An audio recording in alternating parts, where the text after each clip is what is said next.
السلام علیکم ورحمۃ اللہ وبرکاتہ۔ دوستو، اللہ تعالیٰ نے اس دنیا میں انسانیت کی ہدایت کے لیے انبیاء کرام کو بھیجا، اور اسی طرح انبیاء کرام کی ہدایت کے بعد کچھ ایسے اشخاص نے بھی دین اسلام کی خدمت کے لیے اپنی دل و جان سے محنت کی، اور اسی محنت کی وجہ سے دین اسلام میں بہت سے مسلمانوں کو اپنے دین کو سمجھنے میں آسانی ملی۔ اور انہی لوگوں میں ایک عظیم شخصیت امام بخاری رحمۃ اللہ علیہ بھی ہیں۔ امام بخاری رحمۃ اللہ علیہ صحابی نہیں تھے، بلکہ آپ تبا تابی کہلاتے ہیں، یعنی کہ وہ لوگ جنہوں نے آپ صلی اللہ علیہ وآلہ وسلم کو دیکھا وہ صحابی، اور جنہوں نے ان اصحاب کو دیکھا وہ تابی، پھر جنہوں نے ان تابی کو دیکھا وہ تبا تابی کہلاتے ہیں۔ امام بخاری رحمۃ اللہ علیہ کے والدین نے ان کا نام محمد رکھا تھا، اور ان کی کنیت ابو عبداللہ تھی۔ ان کے والد کا نام اسماعیل بن ابراہیم بن مغیرہ تھا، اور ان کے والد کی کنیت ابو الحسن تھی۔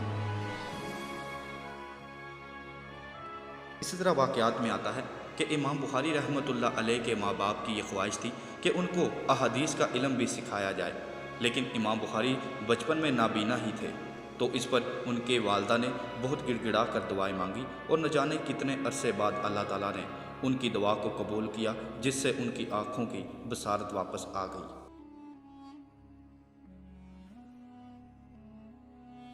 امام بخاری رحمۃ اللہ علیہ 13 شعبان کو تقریباً 194 ہجری میں بخارا میں پیدا ہوئے۔ آپ کے والد ایک سوداگر تھے، اور آپ کے والد کے مال میں 1 روپیہ بھی حرام کا نہیں تھا۔ آپ کے والد امام مالک کے شاگرد تھے اور ایک محدث بھی تھے، جس کی وجہ سے امام بخاری رحمۃ اللہ علیہ کو انہی کی وجہ سے علم حاصل کرنے کا بھی شوق پڑا۔ اسی طرح امام بخاری رحمۃ اللہ علیہ کو تقریباً 10-11 سال کی عمر میں مکتب میں ہی احادیث کے علم کے لیے شوق پیدا ہو گیا تھا۔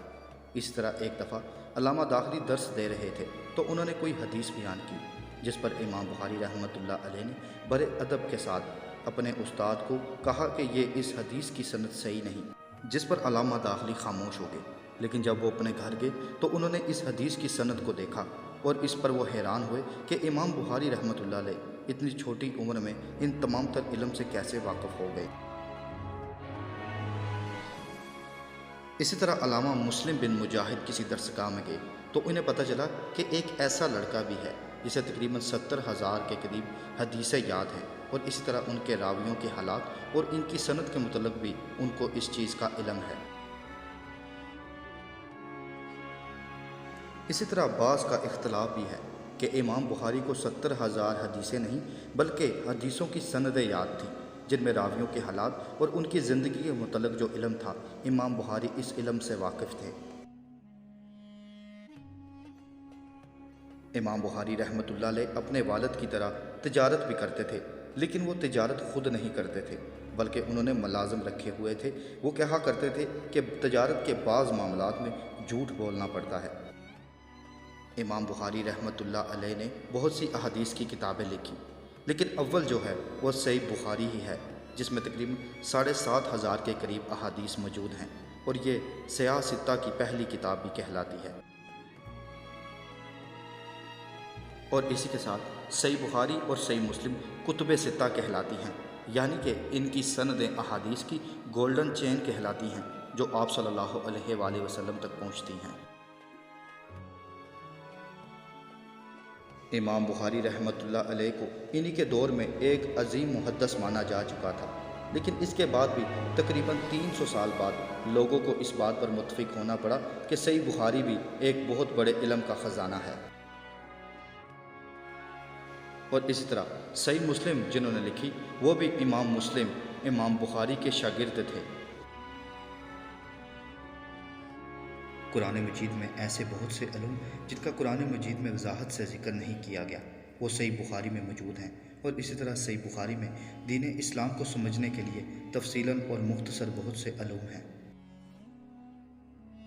جیسا کہ حرمت کے مہینے قرآن مجید میں موجود نہیں یا ان کا ذکر نہیں، اور اسی طرح نماز ادا کرنے کا طریقہ اور وضو کرنے کا طریقہ، اور ایسے بہت سے عقائد بھی جو کہ ہمیں صحیح بخاری میں ملتے ہیں۔ اللہ تعالیٰ اس محنت کے نیچے امام بخاری کا رہتی دنیا تک نام روشن رکھے، اس محنت کے نیچے امام بخاری کے درجات کو بلند کرے۔ اللہ تعالیٰ سے دعا ہے کہ وہ ہمیں اپنے دین کو سمجھنے، اس پر عمل کرنے اور دوسروں تک پہنچانے کی توفیق عطا کرے۔ السلام علیکم ورحمۃ اللہ وبرکاتہ۔